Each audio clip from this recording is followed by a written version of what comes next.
All right, so here we go, ladies and gentlemen. Listen, man. Godfrey and Kabir Baja Miller, man. This thing is getting crazy. So now they have Joy Reid on the show. We know that Joy Reid is a Congolese.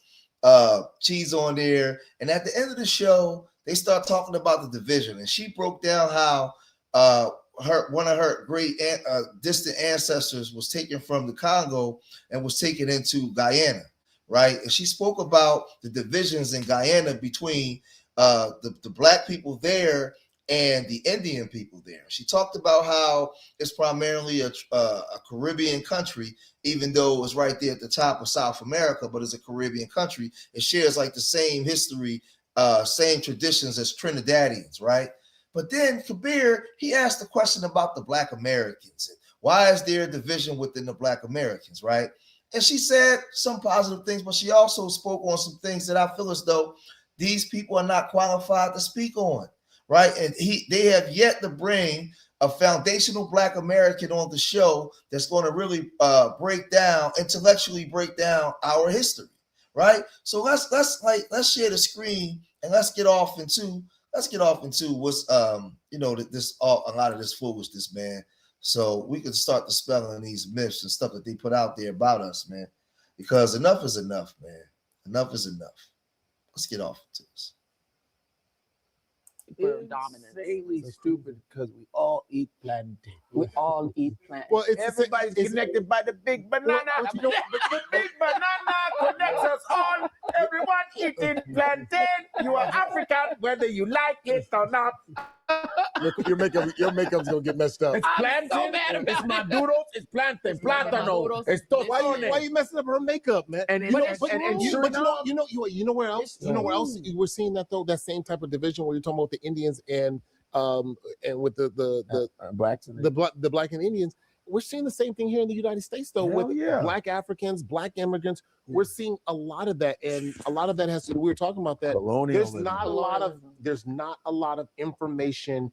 And I don't say information, teachings of colonialism and how colonialism destroyed Africa.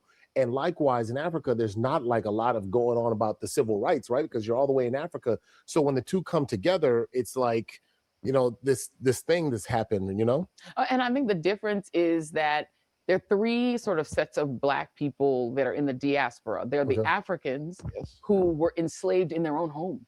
Yes. If you were Kikuyu or you were, a Xhosa person in South Africa, they enslaved your ass right there. And when they were done enslaving you, you got rid of them for the most part. They either left or they left behind their colonial system, but they colonized you in your own place where you live. Then you have the people who were stolen, and you either went to a country like a Brazil or to the Caribbean, and so you experienced just horrific, degrading slavery, but that was about enslaving people and then using their bodies up and then letting them die and then going and getting more. And so you had a more holistically Black culture because you really maintained your Africanness in a lot of ways. And then when you died, they just went and got a different person. You weren't like being bred like cattle. Chattel slavery really only took place in the United States and Canada, but mainly, right? And so this is a different mentality. These people were told that slavery was endemic to being Black. The African Americans were sort of taught or told that just being Black or having any African ancestry meant that you were endemically a slave forever. That was not the case as much in the Caribbean or in Africa. They knew they had a 1,000-year-old culture on these African. See, but this is what I'm saying, where they're not qualified to make the statement. We was not taught that, right? Because you had a whole lot of free people in the country at the time during slavery, in the North and in the South, right? So no, everybody wasn't told that. A lot of people was buying their freedom, right? There was a whole bunch of things. We had rebellions. We had a whole bunch of stuff. So no, that's false. That's a false statement to make that statement, right? But let's listen to some more. Countries to fall back on to say we're not endemically enslaved people. We don't come from slavery. Whereas in America, they try to cut them off from their Africanness and say the Africanness doesn't matter. You're just a slave. Your whole history is a slave. You never learn anything about. We was never cut off from our Africanness. I'll be 51 years old. All my years of growing up, Pan-Africanism always existed. You had Pan-Africanism going strong. Pan-Africanism, you had the going back to Africa movements. All that stuff was going on. I'm in Philadelphia, one of the blackest cities in America. The first AME church was right here. So like, no, that's again, right? That's a lie. That's a lie. You had a whole bunch of African teachings and the black fist in the air and all about Africa. It never got lost. It never got lost. We may have family members in the South that were saying, I'm not African, but make no mistake about it. They knew who Africans was and they knew the history. We just knew our indigenous history as well. We know our indigenous history as well. So again, she's not qualified. What your ancestral origins were, or what kingdoms you came from. You never learned that. You just learned slavery, slavery, slavery, slavery. And so black slavery in the U.S. was just unique. Yeah. But the other thing I think that people who are from, like where our families are from, what they don't recognize is that kind of slavery caused African Americans to produce, I would say, the most dominant cultural force that's ever lived. And that's what we see it spread. That's why we see it spread everywhere. It's and it doesn't come, and it comes from Africa endemically, right? The food, the rice, the dishes they eat, the oxtail, everything. There's an Africanness to it, but its origin story is America. And so they create this thing that is, up until a certain, we didn't even say African American when I was growing up. People would say, they used to say Negro, then they said African American, and blacks kind of rejected that. The term that black Americans like is black. They like black. Yep. And so because it rolls over. Jesse brought up African American, Jesse Jackson. Yeah, it was this idea of saying we're African, but in America. But African, when I was growing up, being African was not cool. Us little four little Africans. We got trust. There was made fun of, right? So they were. Well, see, here they go with that again. When I was growing up, being African was not cool. Well, when I was growing up, Africa was cool. Like I told y'all about Lakim Shabazz. I told y'all about the Black Liberation Army. Listen, everything was centered around Africa. Everything was centered, especially in the East Coast, West Coast, Midwest corridor. Everything was centered around Africa and the Black Fist. All of our music, early hip hop, everything was centered around Africa. So how come they never, ever mentioned this? See, if I was on there, I'll counter her with, okay, you know what? Being Africa wasn't cool. But tell that to the Native Tongue family, right? Tell that to Black Sheep. Tell that to X-Clan. Tell that to Lakim Shabazz, right? Tell that to, it was so many. So many. Everything, the Republic, everything was about Africa. Everything, to the point where we didn't even know our own history, our own story. Tell that to the AME church. It's so much that I can go down. I can go down the line. I can go down the line about being connected to Africa. So did they get bust on? Yes, we got bust on. That's part of the culture. So what I don't like is when they espouse this, well, being Africa wasn't cool, but they never point out the other part. They never ever point out the mental and social fabric of America, of the Black America of the 70s and 80s. We was wearing the kente cloth. They wasn't. We was. The music, right? The music was about Africa. But they never ever bring that part up though. But let's proceed. Like, oh, the African booty scratcher, they say like that. Remember the African booty scratcher? Because African Americans trace their ancestry to Mississippi, to Alabama, to America. Yeah. But what they did is they took, there are 2,500 different indigenous groups in Africa. It's the most biodiverse continent on the planet. There's no more. We trace our ancestry to Mississippi, Georgia, Alabama, and all these places because we have over based 500-year history. You guys, most of you guys in y'all country don't have birth certificates, don't have things. Y'all can't trace anything because y'all was moved around and mixed and matched. Those were kingdoms. Those were kingdoms when they were selling slaves. They wasn't countries. There was no Nigeria. There was no Ghana. Where the original Ghana is up there where Senegal is, the kingdom. Those were kingdoms, the Dahomey kingdom, the Ashanti kingdom, the Akan kingdoms, right? These were kingdoms. The Mali Empire. They don't exist no more. They were raided and moved around and pushed around. So really, like, what is your history? Where do you come from? But again, this is the disingenuous parts. Biodiversity anywhere like Africa. That's right. And so people who were in those ships came from, like, some people, my people Hausa, my father people are Hausa, some people are Igbo, some people are yeah, so we're Hausa people, right? So that's how we identify, you know what I mean? They all, you take a Hausa person, an Igbo person, a Yoruba, and you throw them all in a ship. And they may speak each other's language or they may not, but they come from different tribes. You throw them all together, stick them in a slave ship, strip them of their identity. In a generation, they're not Hausa, they're not Igbo, they're not Yoruba, they're just Black. Black, and so this culture of Blackness, of American Blackness, it's a real culture. Powerful. It's a new tribe. It's a unique tribe, and we need to respect There's it. some Africans that will say, you don't have a culture. Black Americans do. Are you fucking mind? Come on. Because half of you copy it. Copy it. Everybody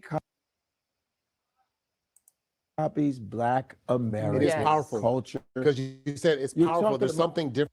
Now I'm gonna tell you something. One thing about her, she ain't stupid.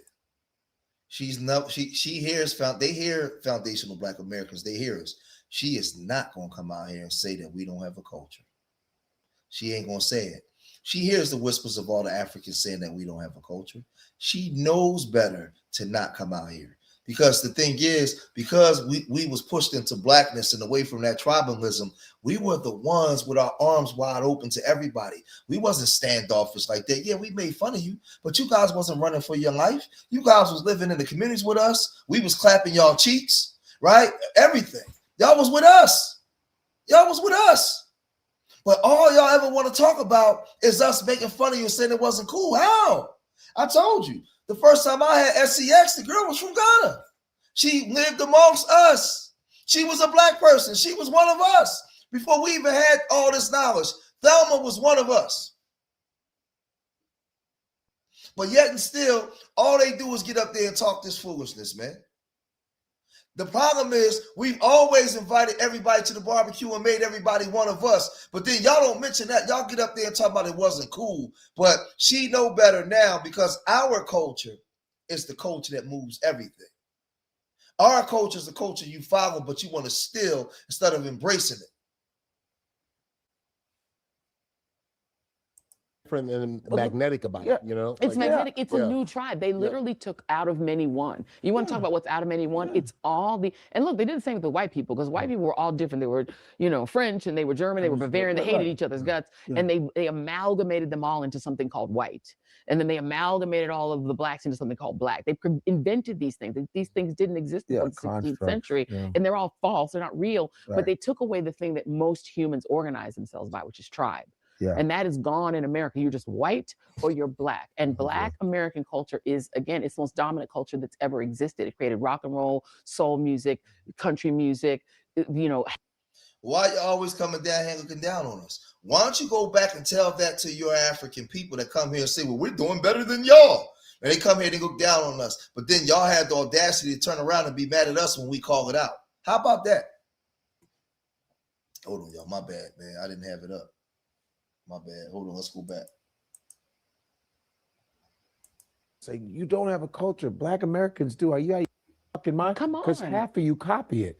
Copy it. Everybody copies Black American It is powerful. culture. Because you said it's powerful. There's something different and magnetic about it, you know? It's magnetic. It's a new tribe. They literally took out of many one. You want to talk about what's out of many one? It's all the, and look, they did the same with the white people, because white people were all different. They were, you know, French, and they were German, they were Bavarian, they hated each other's guts, and they amalgamated them all into something called white. And then they amalgamated all of the Blacks into something called Black. They invented these things. These things didn't exist until the 16th century, and they're all false. They're not real, but they took away the thing that most humans organize themselves by, which is tribe. And that is gone in America. You're just white or you're Black. And Black American culture is, again, it's the most dominant culture that's ever existed. It created rock and roll, soul music. She says something that's important that people will miss. They took away something, which is tribe, because we don't operate through tribalism like they do. We've been able to influence the world, and we had our arms wide open. Arms wide open to allow everybody in. See, you're not gonna get that part by me, because I'm listening. I heard it. Because that tribalism thought mindset was wiped out, is why we was able to infiltrate and build and create the things that everybody want to be like. You guys are still trying to catch up because you're still dealing with that tribalism. Music, country music, you know, half the food we eat, most of what we do in this country that makes us American is Black people created it. And so I think when our people come from other countries, they need to give that some respect. They need to treat that with respect, but also. Why weren't they saying this 5 years ago? Now it's oh, I can't wait to this live stream. Woo! Oh, I can't wait. I'm gonna show my behind, man. Also, I wish American Blacks could get the chance to learn what colonialism did to Africa, because it's not like African people didn't suffer. And I think there's a sense that African people sold us away and forgot about us. But they forget those people were destroyed. You know, as Michael Harriot said when we had him on for our Black History special, if Black people were selling other Black people, why did you need a fort? If this was a transaction that was mutual and the kings of Africa were just selling off Black, well, then why did you need to build giant forts? You build giant forts because you were having wars with those kings who you were stealing their people. You wouldn't need a fort if you were selling and buying. And that's see, everything was going great. Everything was going great until she started. She started this foolishness, man. So now let's get into the classroom. Everything was going good, and then she had to mess it up, right?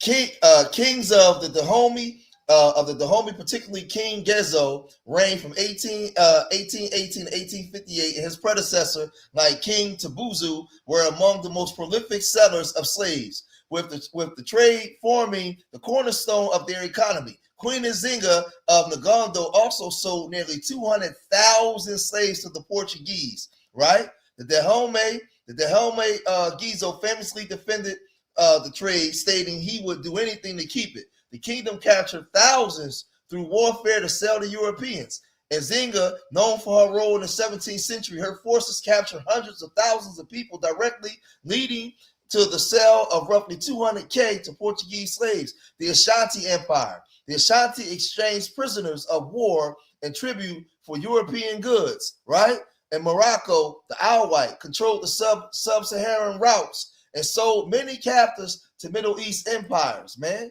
Listen, man.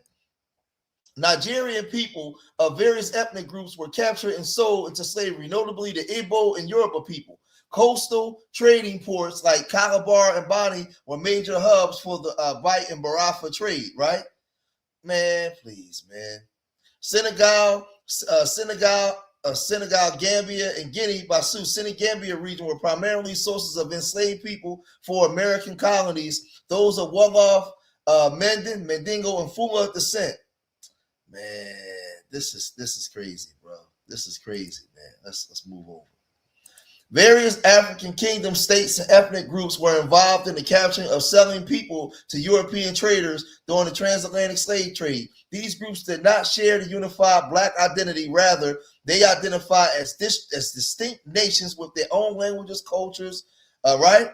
West Central Africa, present-day Angola, Democratic of Congo, and Republic of Congo. This region supplied nearly 40% of the total slave trade, where she's from, right? With groups like Bakogo and Mobutu and Mududu involved, right? Benin, present-day Togo, Benin, and Western Nigeria, kingdoms such as the Dahomey, right? So the Gold Coast, right?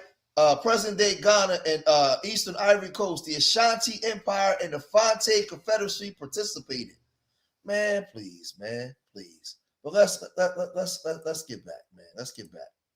I just wanted to put that down, man.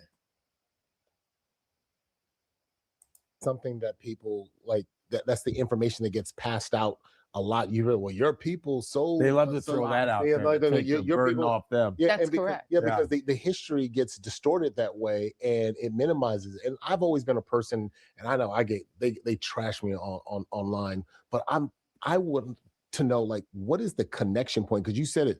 Once that happened, it cut the connection. I literally physically saw it when you said that, almost like a cord being like. is there ever going to be a connection point between African immigrants and Black Americans? It's already happening now. It's happening now. Yeah. If you go to Ghana right now, you will see African Americans on every street. They're getting their residency, they're getting their citizenship, they're moving back, they're reinvesting. Africans we reconnected the umbilical cord ourselves. And that's why you always talk about white people are mad. The 1619 Project was one of those moments where Black people said, no. We're going to recreate our own history. We're going to tell our own story. And that story does not mean that we come from slavery. We don't come from slavery. You all come from oppressing. You guys come from robbery and theft. And you need to own that. But we are starting to like tell our own story and reconnect ourselves to Africa and really invest in Africa and realize there's a huge bounty of human capacity, of financial capacity, and that together we're like the most powerful weapon on earth. I feel that energy. Together, no, we've been the most powerful people on earth. We can go to Africa to do business, right? We can go to Africa to do business. My whole thing is this, as an FBA, I don't have a problem with Africans that don't have a problem with me. If you are kind to me, I'm kind to you, right? If you're brotherly to me, I'm brotherly to you. But know that I am a foundational Black American. I am the people that are no longer bought and sold. We know who we are. Our history is our resistance, right? Our history is our defiance and being able to triumph despite. That's our history. We are a distinct and unique people. And when you see me, I'm gonna give you the respect, but you respect me as such. We are our own tribe. I am not a one-off. I am not a Mandingo. I'm none of that. I'm a foundational Black American, right? But again, if you give me brotherly love, I'll give you brotherly love. I'm not online calling groups tethers and all that kind of stuff, as long as you don't disrespect our group. That's it. Other than that, we're going to go in on you. But if you 10 toes down, I'm 10 toes down with you. I mean, that's my stance on it. Done 9 countries. I want to go to more countries in Africa. I want to do all 54. Same. I want to be able to go to Madagascar and say I met somebody from Madagascar. But like what I and bring back a wife for your friends. but what I love is like there is this similarity and this connection through all of the countries I've been to in Africa. Like there is this connection that I feel the same being here, growing up in America, and I'm like, I just want to see and minimize or eradicate the confusion that is the distrust or the pointing fingers at each other. Well, you guys are this way, or you look down and you think you're better. You're an African booty scratcher. Well, how do you think they stole us? I mean, their method was to say, hey, tribe number one, sell me somebody from tribe number 2, or give me your prisoners of war from that tribe. They're not. Remember, these people didn't think of themselves as all Black. You're this tribe, I'm that tribe. If I have prisoners of war from the other tribe, okay, I'm going to go ahead and let them go to you. And then they got. But then I'm confused. Now they did sell. 10 minutes ago, you said they didn't sell. Now they did sell? Okay, proceed. I'm intrigued now. Greedy and said, it's not enough for me to give you your prisoners of war. I'm going to go back and just take people, right? But it did start out as, I'll take my prisoners of war. They didn't think it was going to be endemic slavery forever. Right. And then once they got greedy and were like, come in. That's a lie. That's a lie. Because through the Canadian Empire, they was enslaving. Slavery is slavery. Slavery is slavery. You come and take me against my will, right? We're enemies for life. Taking people, then there were the fights. But even in the Caribbean, there are a lot of African Americans who think of Caribbean Blacks as like foreign. They're probably your cousins. If you're in New Orleans, you're probably Haitian. I mean, if you're in Florida, you are probably from Barbados because you probably have first cousins in Barbados. They would drop people off in the Caribbean. And now y'all hear that? Hold on. I got to address that. Do y'all hear what she's saying? This is why they're saying that our culture is everybody else's culture. And I broke that down. But we know how they created things and how they created the colonies. We covered that already. But this is what they do. And this is why they say that you, as Black Americans, you don't have a culture. They could talk about down in Trinidad and Ghana and Panama and all these different places, right? But we still this unique people. And you could tell who we are separate from everybody else. So yeah, they are cousins down there. Of course they are cousins down there. But we still have our own separate, unique culture. They are distant cousins. Absolutely. I won't deny that. But we are our own people. We are our own people. Right here under this jurisdiction of America, man. We are our own people. Let's go back. Then sell them to South Carolina. Like the route was often Caribbean, then the U.S. That's when they would break slaves usually. They would break them in the Caribbean, 100%, and then bring them here. So it's like a lot of people, their first stop was not Virginia or South Carolina. It was Jamaica. Yeah, it's crazy. Damn. Well, Trinidad. We could go on. But we still here though. And we still and survive. And I can feel it, version. I can feel it connecting. Oh, it's me. You got Gabon. You got Ludacris lives in Gabon. He has a place in Gabon. Yeah. Citizen in Gabon. So it's coming around. It's coming. They're That's why we have they're this. counting. That's why we have 154. That's why they're That's panicking and they're counting on our not being together like we've got, because we're all we got. Dr. Henry Clark says we have no friends in the world. Black people don't have friends. He meant that. Dr. Henry Clark, one of the elders who knows his stuff, we don't have them. Regardless of what you think in the whole scope of the world, our power. There's a girl online, this white chick, who she has this machine where she asks questions to the machine. She goes, why is it that, Black people are always like oppressed, blah, blah, blah. And the machine talks back to her and goes, because of Black people's power, is their melanin, is they're native to the, that's the reason why whites try to shut. It's like a machine. Just white go ask these questions about oppression, and it's really good stuff. You guys send me that video. I'm gonna send it to you. It's really interesting. And she goes, it's because it's not just, it's just Black people, it's their power, it's their natural, it's dope. It's like amazing. And she just asked these questions about the things about what they showed about the Obamas and the monkey shoes, and this Black dude's like, I didn't see what the problem. I'm gonna get him though. This whole I know. I think I know. There's like there was. I'm gonna stop it right there, man. Listen. Look forward to my live stream that I got coming on this, because I'm gonna really break this down in depth, right? And they have yet to bring on a foundational Black American to really break this stuff down, right? To break down the history. I'm not like I said, I don't hate these brothers. I don't hate Joy. I just disagree with her politics. I disagree with those things, but I'm not a person that walk in hate. I walk in the light, and I'm on foundational Black American business, right? And that's what I'm on. I'm on getting the things that's supposed to be done for us. If you're not exhibiting the behaviors of a tether, then you're not a tether. But other than that, we on FBA business, man. But if you made it this far in the video, hit that like button, subscribe to Street Media TV, leave your comments in the comment section. Let me know what you guys think. And remember, I love y'all. To the next time, peace.